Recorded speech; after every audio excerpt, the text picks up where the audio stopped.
Olá, seja bem-vindo à nossa segunda parte da revisão aqui da unidade 2. Eu sou o professor Rio, né, e eu gostaria que você acompanhasse, né, o tema da nossa aula. Acompanhe aí na tela. Aula 16, revisão e avaliação. Então, seja mais uma vez bem-vindo à nossa revisão.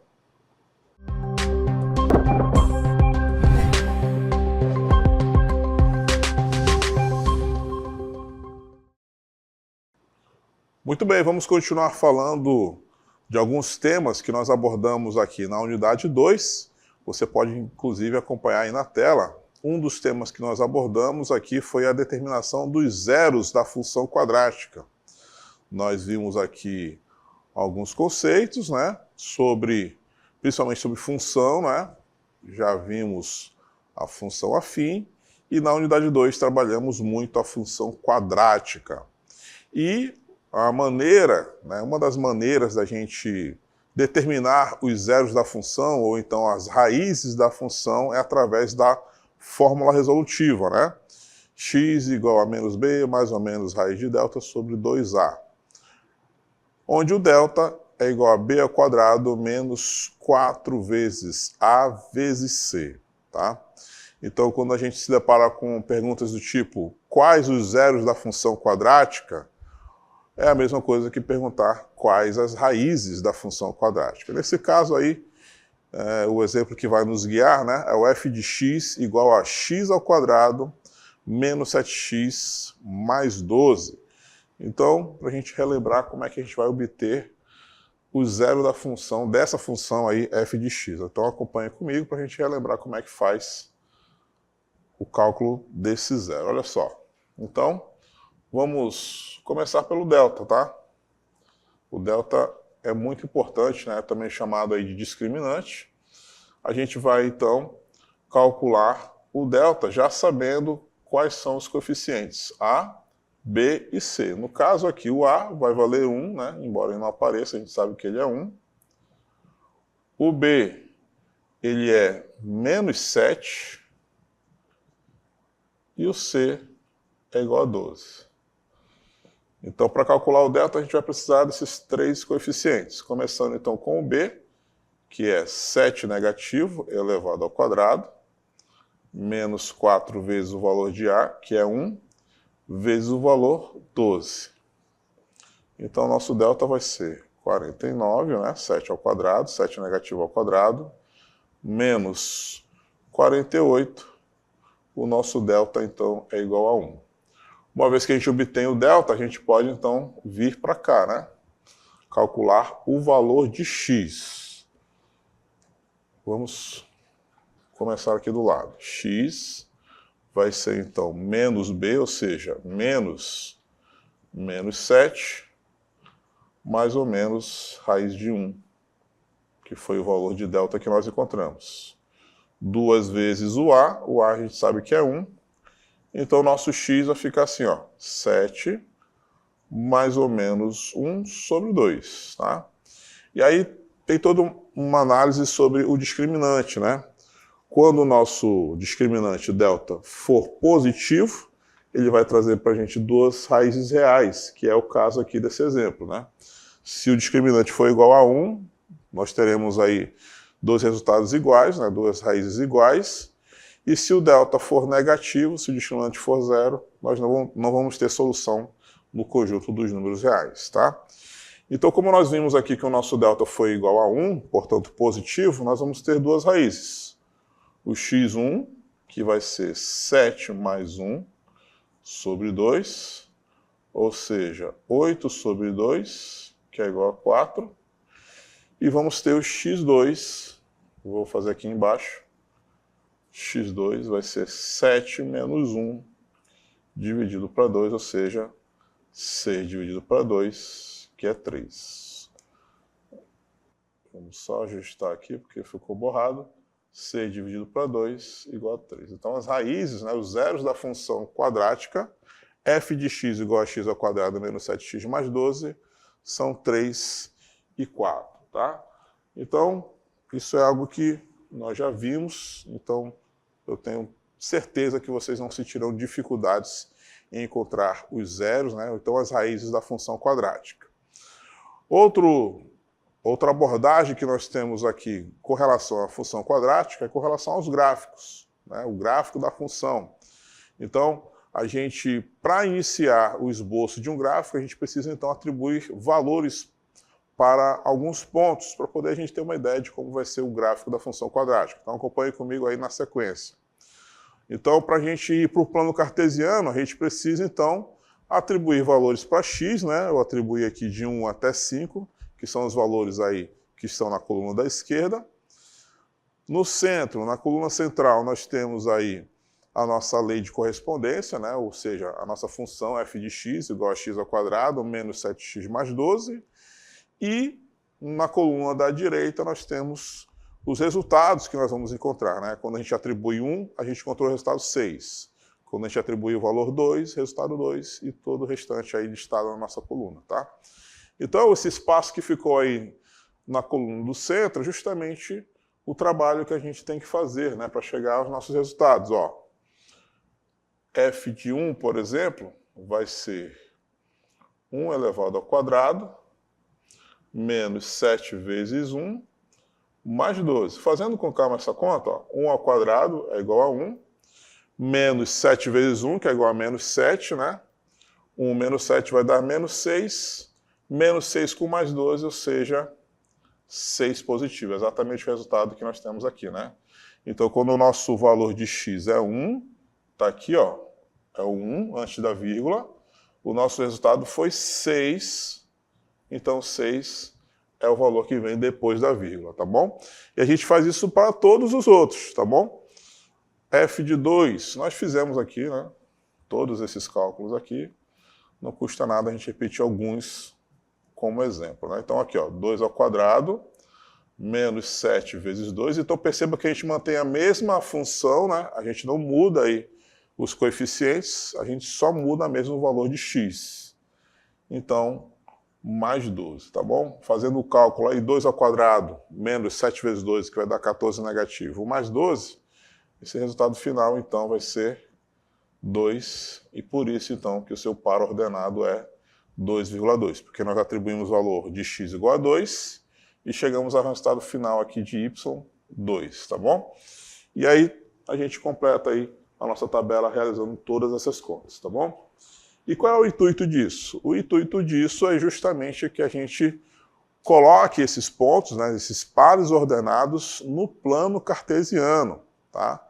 Vamos então atribuir, vamos identificar, né, esses pontos no plano cartesiano e a gente verifica então qual é o formato, né, do gráfico da função quadrática. Acompanhe comigo.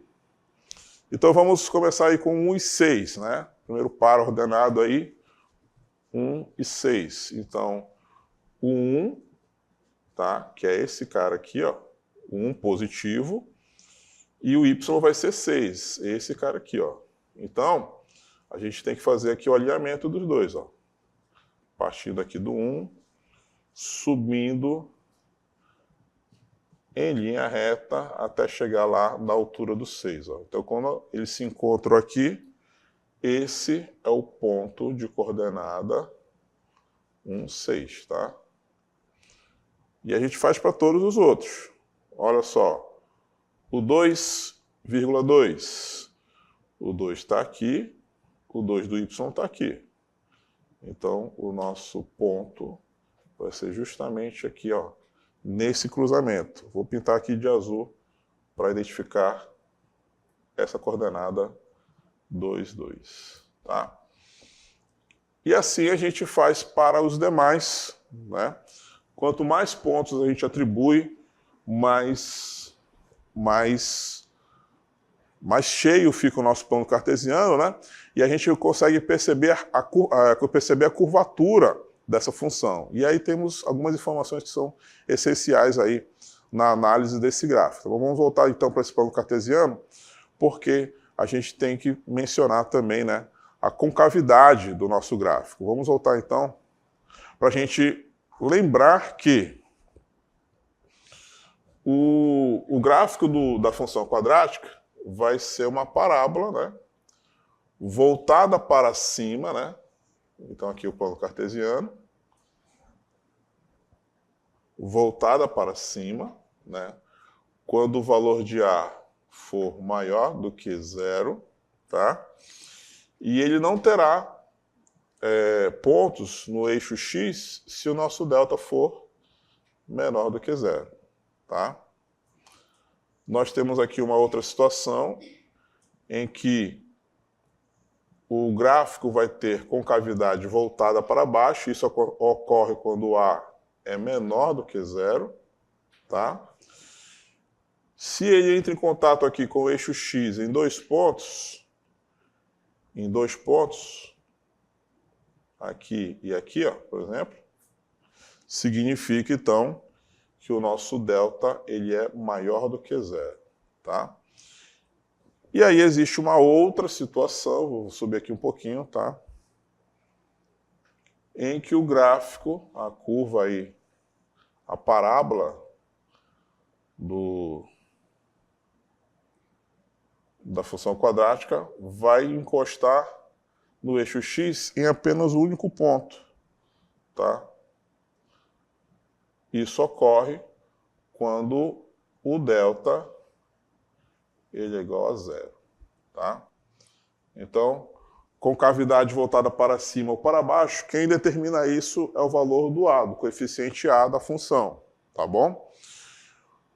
Se o gráfico encosta no eixo X em dois pontos, significa que o delta, né, o discriminante, ele é maior do que 0.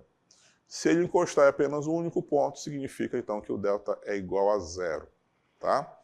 E se ele não encostar, né, se ele não ter ali os valores no eixo X, é porque ele é um delta menor do que 0, né, negativo. E a gente sabe que pela fórmula resolutiva a gente vai ter que calcular a raiz quadrada de um valor negativo, então isso não existe no conjunto dos números reais, tá bom?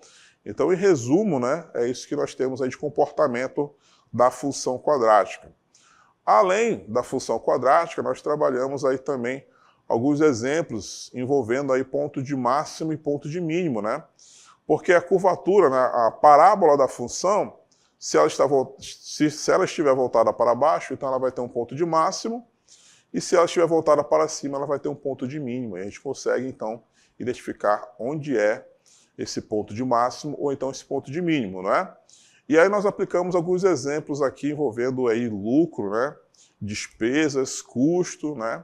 Um pouco aí de onde a função quadrática é aplicada. Então vamos ver o nosso próximo exemplo, para a gente relembrar outra situação que nós vimos, né? Olha aí, o lucro L de uma empresa para certo produto é obtido pela função definida pela lei L igual a menos 3x ao quadrado mais 3.000x menos 100, em que x representa a quantidade do produto. E aí a gente teve toda aqui uma explanação, né, falando que ou a gente calcula o x do vértice ou a gente calcula o y do vértice, né? Nesse exemplo aqui, a gente vai precisar apenas do x do vértice, tá? Porque ele pede para calcular a quantidade, né? As unidades, para que se obtenha o lucro máximo possível, tá? Então, em resumo, só para a gente situar aqui o nosso exemplo, né? Nós temos aqui, ó, repare bem, a nossa lei aqui, né, de função quadrática. Repare que o nosso valor de A ele é negativo 3, portanto, quando a gente esboçar o gráfico dele, ele vai ter aí, ó, a curvatura dele, deixa eu tirar esse eixo para não atrapalhar a nossa ideia. Ele vai ter concavidade voltada para baixo, tá?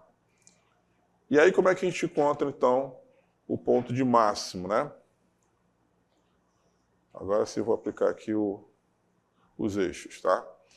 Então aqui nós vamos ter lá no vértice dele, né, um XV e também vou ter aqui um YV.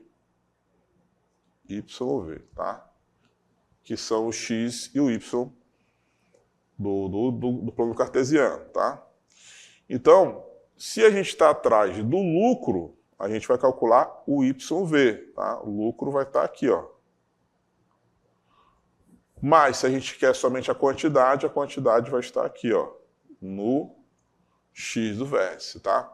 Então, para calcular o x do vértice, a gente precisa apenas do coeficiente b e do coeficiente a, né? Porque menos b sobre 2a traz para a gente qual é o valor do x do v. Então, basta a gente olhar aqui na nossa função, b é 3.000, então nós vamos ter aqui, ó, menos 3.000 dividido por 2 vezes o valor de a, que é menos 3.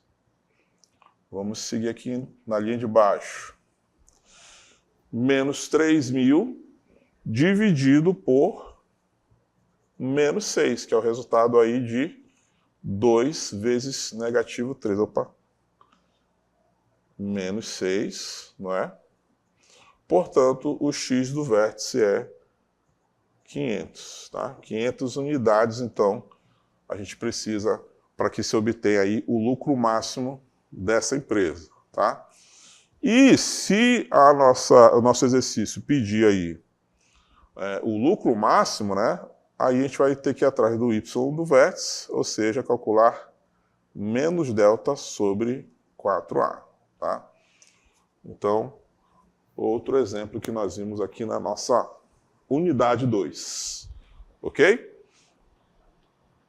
E aí, para fechar, né, nosso último tema que nós abordamos, aí falamos aí da lei dos senos e também falamos aí da lei dos cossenos.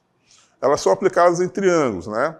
São situações que ocorrem quando nós temos, que dependem das informações que nós temos no nosso triângulo. Então, no caso da lei dos cossenos, a gente precisa conhecer um dos ângulos internos ao triângulo, tá? E 2 medidas de lado. Então, um dos exemplos que nós vimos aqui, ó, acompanhe comigo na tela, ó. A gente tem aí exatamente essa situação, né?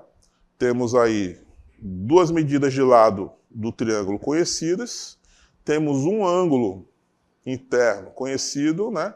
A gente precisa determinar, então, o lado C, tá? Então, a gente só precisa ter o cuidado aí de aplicar corretamente a lei dos cossenos, tá? Porque aqui, ó, o ângulo, ele é oposto ao lado 4, né? Existem exemplos que aqui vai estar o x, tá? Então, se for o x aí oposto ao ângulo, então a gente começa com o x ao quadrado e os outros dois lados. Mas não é o caso aqui desse exemplo. Quem está oposto ao ângulo de 45 graus é o 4. Então a gente vai começar assim, ó. 4 ao quadrado igual a c ao quadrado mais 4 raiz de 2 ao quadrado, e aí menos 2 vezes o c vezes o 4 raiz de 2, 4 raiz de 2, e aí fecha com o cosseno de 45 graus. Tá? É importante a gente lembrar, né, que a gente precisa conhecer aí os ângulos notáveis, né? O cosseno de 30 graus, o cosseno de 45 graus, o cosseno de 60 graus. Tá?